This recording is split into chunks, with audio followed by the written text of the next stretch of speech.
கணக்கிட்டு தான் அவர்கள் சித்திரை 1ஆம் தேதி தமிழர் திருநாளாக அறிவித்தார்கள்.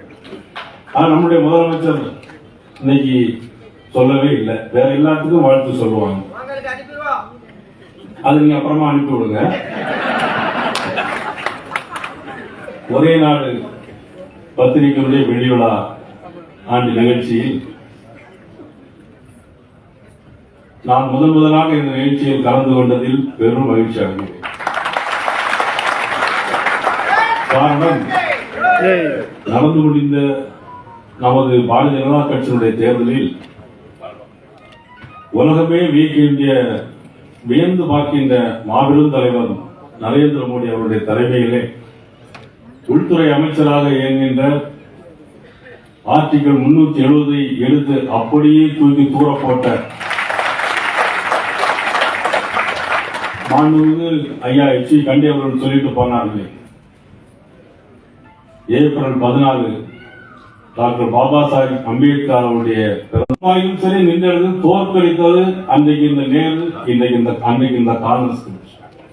இன்னைக்கு அவரெல்லாம் டாக்டர் பாபா சாஹிப் அம்பேத்கர் அவர்களை இன்னைக்கு கொண்டாடி கொண்டிருக்கிறார்கள், வாக்கு வங்கியாக பயன்படுத்திக் கொண்டிருக்கிறார்கள். வருத்தமும் வேதனைக்குரிய விஷயமாக இருந்திருக்கிறார். சரி, அதெல்லாம் ஒரு பக்கம். இன்றைக்குள்ள நிகழ்வு ஒரே நாடு பத்திரிகை நாச்சேப்பன் அவர்கள் ஒரே நாடு பத்திரிகையை எந்த விதமான எதிர்பார்ப்பும் இல்லாமல் எனக்கு விளம்பரம் வேண்டும் என்றே சொல்லிக்கொண்டு ஒரு பக்கம் சொல்லிக்கொண்டே இருக்கிறாரே தவிர விளம்பரம் யாரும் கொடுத்து கொண்டே இருக்கிறான்னு சொன்னால் சற்று யோசனைக்க வேண்டிய விஷயம்தான். எனக்கு கலந்து கொண்டிருக்கின்ற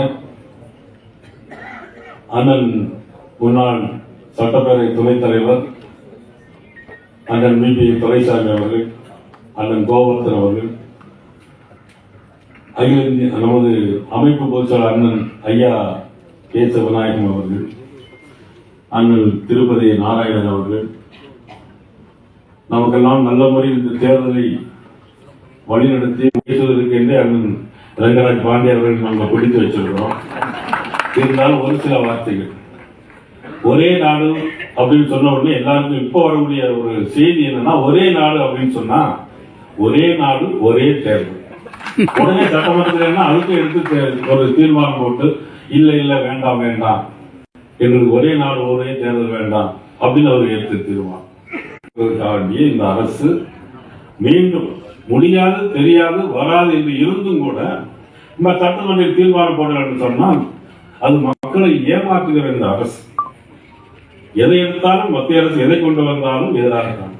நீட் தேர்வு சுப்ரீம் கோர்ட்ல சொன்னது, அன்னைக்கு அவர்கள் காங்கிரஸ் கட்சியிலே இருந்து அங்க வைத்த 10 ஆண்டுகள் ஏன் ஒரே நாடு ஒரே தேர்தல்னா, அதுல இவங்களுக்கு திமுக காரங்க ஒரு பயம் என்னன்னா, ஏதோ ஒரு சூழ்ச்சி இருக்கு, எல்லாமே இவங்க ஜெயிச்சு வந்துடுவாங்க ஒரு பயம்.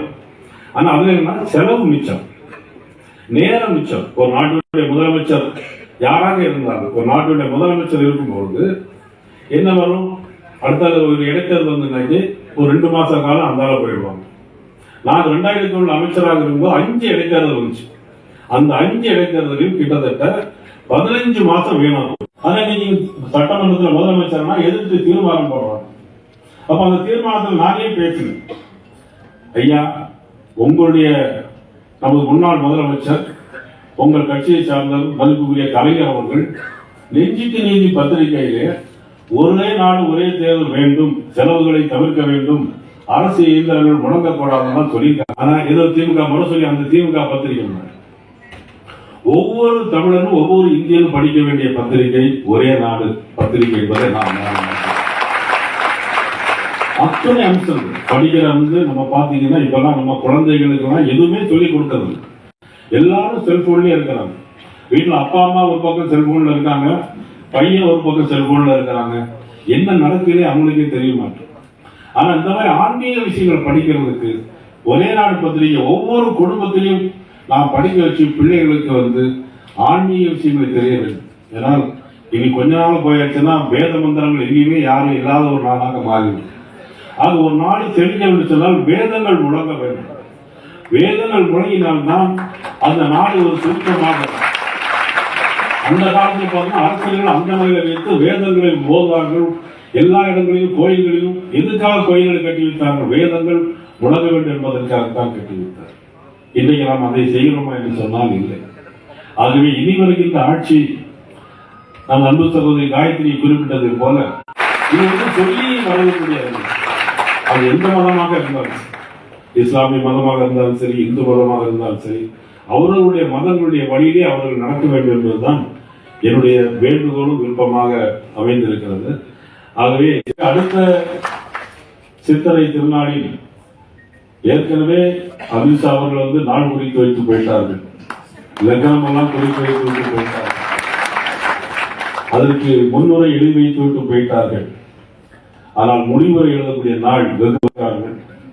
நல்ல செய்தியை நாளும் தரக்கூடிய எங்களுக்கு ஒரே நாடு மாறி உங்களுடைய ஊடகங்கள் இருக்க வேண்டும் என்று நான் அன்போடு கேட்டுக்கொண்டு, இன்னைக்கு விமான நிலையத்தில் இருக்கும்போது ஒரே ஒரு கேள்வி கேட்டாங்க. அண்ணா அறிவாலயத்தினுடைய செங்கலை உரிமை சொன்னாரே உங்க அண்ணா, எங்களுக்கு முழு ஆதரவு தர வேண்டும் என்று கேட்டு, சொத்து வரி உயர்வு, மின்சார வரி உயர்வு, மக்களுக்கு எந்த விதத்திலும் எங்கேயும் போக